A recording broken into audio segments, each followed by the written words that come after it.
ევროპაში დიდი ცვლილება მოდის, რადგან სულ უფრო მეტი ქვეყანა აცნობიერებს, რომ თავაზიანობისა და წესიერების დრო დასრულდა. ისლამური დაპყრობა უკვე მოვიდა და მათ უნდა იბრძოლონ ამის წინააღმდეგ. და ერთ-ერთი მთავარი გზა, რითაც ისინი ებრძვიან ამას, არის ბურკების წინააღმდეგ ბრძოლა. რადგან როგორც იცით, ბურკები დიდი ხანია დიდი დებატების საგანია. უნდა მიეცეთ თუ არა ქალებს უფლება, თლიანად დაიფარონ თავი, ეს რელიგიური უფლებაა თუ რეალურად საფრთხეა საზოგადოებისთვის. და ბევრ ჩვენგანს ინტუიციურად მიაჩნია, რომ ეს უფრო პრობლემურია, ვიდრე ზოგიერთ ადამიანს გონია. ზოგ თქვენგან შეიძლება სმენოდა ბურკა ბანდიტის კონცეფციაზე, რაც გულისხმობს ადამიანთა ჯგუფს, რომლებიც ნამდვილად ფიქრობენ, რომ შეუძლიათ მაღაზიები გაძარცვონ, რადგან თუ ბურკით არიან დაფარული, ვერავინ ამოიცნობს მათ. ეს ამის შესანიშნავი მაგალითია. ეს პაკისტანელი მამაკაცია, რომელიც გაერთიანებულ სამეფოში ბურკით იყო გადაცმული და ქურდობის დროს დააკავეს, ხომ ასეა. ბურკა რელიგიური თავისუფლებების სიმბოლოდ იქცა, მაგრამ ბევრ შემთხვევაში სინამდვილეში ეს უბრალოდ სისტემის ბოროტად გამოყენებისა და დაცინვის სიმბოლოა, რომელიც ამ რელიგიურ თავისუფლებებს უზრუნველყოფს. რას გულისხმობ ამაში? ნახეთ, მე მხარს უჭერ იმას, რომ ხალხს საჯაროდ რაც უნდა ის ჩაიცვას. თუ ეს საზოგადოებრივ უზნეობად არ ითვლება, ხო ასეა. ეხლა თუ ვინმე ძალიან შიშველია, სად უნდა გაავლოს ზღვარი? თუ ვინმე მთლიანად დაფარულია, ვერავინ ცნობს, შესაძლოა უსაფრთხოების საფრთხეს წარმოადგენდეს და უკანონო რამეს მალავდეს. და მე მგონია, რომ ძალიან ბევრმა ადამიანმა მთელ ევროპაში, მათ შორის მთავრობებმა, რაც ყველაზე საინტერესოა, გააცნობიერეს, რომ ეს უკვე ზედმეტი ნაბიჯია. და ეს ადამიანები სწორედ ასე იქცევიან, ზედმეტად შორს მიდიან, რადგან როგორც გახსოვთ, ისლამური დაპყრობა მხოლოდ იმაზე არ არის, რომ ადამიანებს მისცენ უფლება ისლამის კანონებით იცხოვრონ, რაც თუ ასე იქნებოდა, ალბათ ბევრ ჩვენგანს არ ექნებოდა პრობლემა. ეს არის დომინირების დამკვიდრება. და ის, რომ ადამიანები ყველგან იფარავენ თავს, არის იმის დასამტკიცებლად, რომ ეს ხალხი სულ უფრო მეტად იფრობს ყველაფერს და ჩვენ არაფრის გაკეთება არ შეგვიძლია. ამიტომაც ევროპაში ხდება წინააღმდეგობა ამ ყველაფრის მიმართ და მე ეს მჭირდება. სერიოზული წინააღმდეგობა მთავრობის მხრიდან, რაზეც რა თქმა უნდა მედია ძალიან აღშფოთებულია. სხვათა შორის მოგესალმებით გადაცემაში The Pushback, მე ვარ მეირა კეი, თქვენი წამყვანი. დარწმუნდით რომ გამოიტერთ არხს და გაავრცელებთ ამ ვიდეოს. დაწერთ კომენტარს, მოიწონებთ, ხონებთ, გაუზიარებთ სხვებს. რადგან ჩვენ ვცდილობთ შევქმნათ მოძრაობა, რომელიც დაუპირისპირდება ამ ყველაფერს. და ძალიან მალე გვექნება სუპერ საინტერესო განცხადება. ასე რომ აუცილებლად დააკვირდით ამას. მაგრამ ნახეთ რამდენი სტატია მაქვს გახსნილი აქ. ევროპა ამკაცრებს ზომებს დანიის მკაცრი მიგრაციის ექსპერიმენტში. ევროპა ამკაცრებს კონტროლს რადიკალურ ისლამზე, სახის საფარის აკრძალვებზე, დაფინანსების შეზღუდვებზე და ახალგაზრდული ექსტრემიზმის წინააღმდეგ. ევროკავშირი მიგრანტების დეპორტაციის დაშვებას აძლევს ხმას. ბურკის აკრძალვის კანონპროექტი პორტუგალიაში.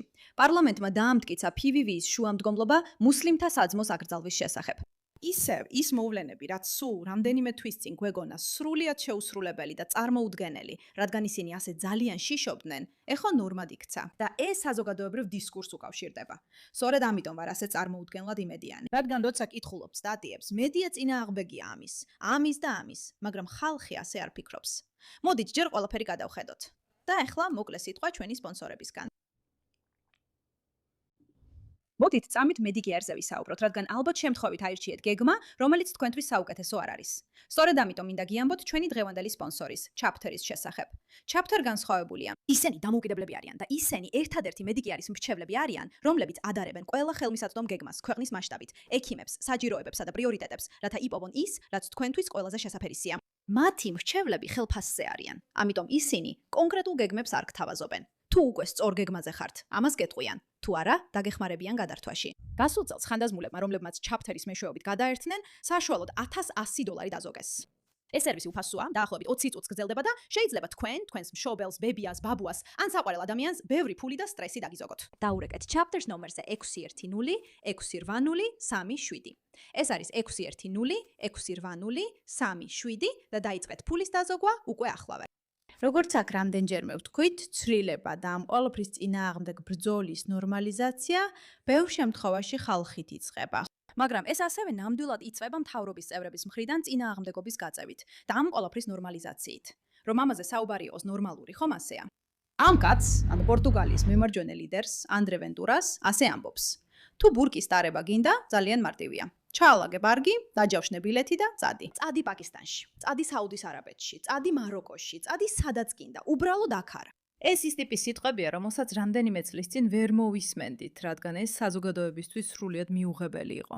მაგრამ რაც უფრო მეტი ადამიანი ხედავს ბურკას როგორც იმას, რაც ის რეალურად არის, უფრო და უფრო მეტი ადამიანი აცნობიერებს, რომ ეს არის ის რიტორიკა, რაც გვჭირდება. კიდევ ერთხელ, რა თქმა უნდა, მას აღწერენ როგორც უკიდურესად მემარჯვენე ლიდერს, როგორც ამას მალე ერთ-ერთ სტატიაში ვნახავთ. მაგრამ შვეიცარიაში მუსლიმი ქალი დაჯარიმდა 100 შვეიცარიული ფრანკით ბურკის დარებისთვისთვის, რომელიც ქვეყანაში რეფერენდუმით არის აკრძალული, რაც ნიშნავს, რომ ხალხმა აკრძალა იგი. მან გაასაჩივრა ჯარიმა ისლამოფობიის მოტივით და ახლა მას ემუქრება გაზრდილი 1000 შვეიცარიული ფრანკის ჯარიმა. მე ამას სრულად ვეთანხმები. ეს არის ის, რასაც ისინი აკეთებენ. ისინი ისლამოფობიას იმიზეზებენ და ფიქრობენ, რომ ასე უცნობრად სიარულით შეიძლება რამე საშიში ჰქონდეთ ჩაცმული. მაგრამ კიდევ ერთხელ, მათი დომინანტობის დამტკიცება და იმის თქმა, რომ ეს ჩვენი ქვეყანაა, არის ის, რასაც ისინი უბრალოდ დაუსჯელად აკეთებენ. და სულ უფრო და უფრო მეტი ადამიანი მართლა დაიღალა ამით. კიდევ ერთხელ, როცა ვამბობ, რომ ამტკიცებენ, ეს არის რაღაცაც, რაც იცვლება. რადგან ნიდერლანდებში ახლა მუშაობენ აკრძალვაზე და ასეც უნდა იყოს. რადგან ამ ყველაფერში თუ ინტუიციას მოусმენთ, ყველაფერი პრობლემურია. დაივიწყეთ რელიგიური თავისუფლებები. ამ ყველაფერში ყველაფერი პრობლემურია. ეხლა ნახოთ, როგორ აშუქებს ამას მედია.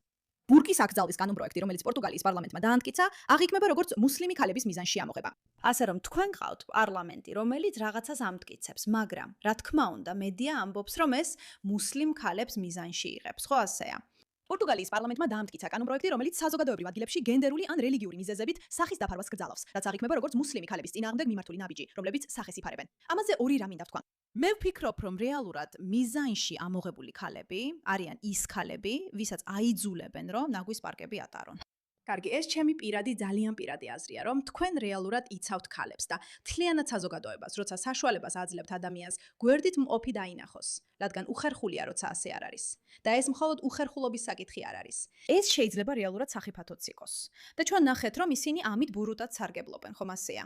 ეს არ არის მხოლოდ ის, რომ მათ ამის გაკეთება უნდათ და ჩუმად ითხოვენ ამის უფლებას.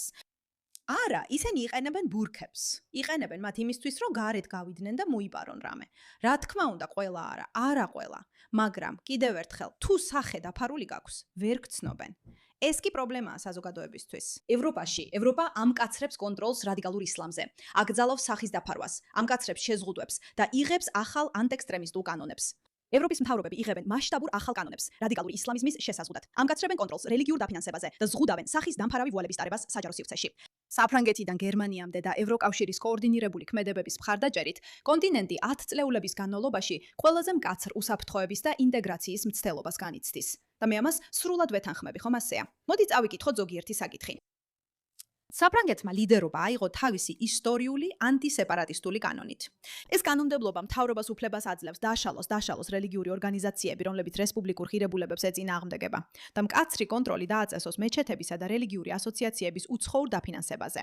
პარიზმა კიდევ უფრო შორს წავიდა და შემოგთავაზა აკრძალვა, რომლის მიხედვითაც 15 წლამდე გოგონებს საზოგადოებრივ ადგილებში ვუალის ტარება აეკრძალებათ. გერმანიამ გადამწყვეტი ნაბიჯი გადადგა 2025 წლის ნოემბერში და აკრძალა ორგანიზაცია მუსლიმ ინტერაქტივი ექსტრემისტული იდეოლოგიის გავრცელების გამო.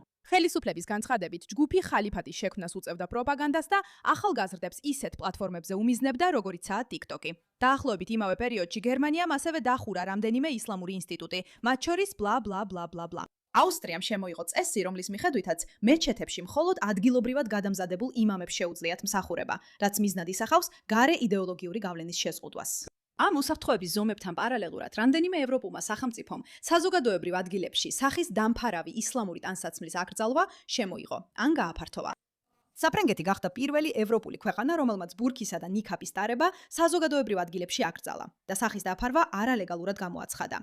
ბელგიამ მას 2011 წლის ივნისში მიჰყვა. დანიაში იმიგრაციის ექსპერიმენტის ფარგლებში ცვლილებები ხდება. ესეც ეხება იმიგრაციას, რადგან გვესმის, რომ ეს მისი ნაწილია. ევროკავშირმა მისცა ხმა მიგრანტების უსაფრთხო მესამე ქვეყნებში დეპორტაციის ნებართვას. ესეც ისაა, რაც რამდენიმე თვის წინ წარმოუდგენელი იქნებოდა. პარლამენტმა დაამტკიცა მუსლიმთა საძმოს აკრძალვის ინიციატივა, მიუხედავად დაპირისპირებისა. ესეც ძალიან მნიშვნელოვანი ამბავია. ისინი უკვე ისლამურ დაპყრობასაც ებრძვიან. დასრულებულია ეს? სრულყოფილია? უკვე მივახციეთ მიზანს? არა. მაგრამ ხდება ეს ყველაფერი. ის ფაქტი, რომ ყველა ამაზე ვსაუბრობთ, ცვლის რამეს. აბსოლუტურად.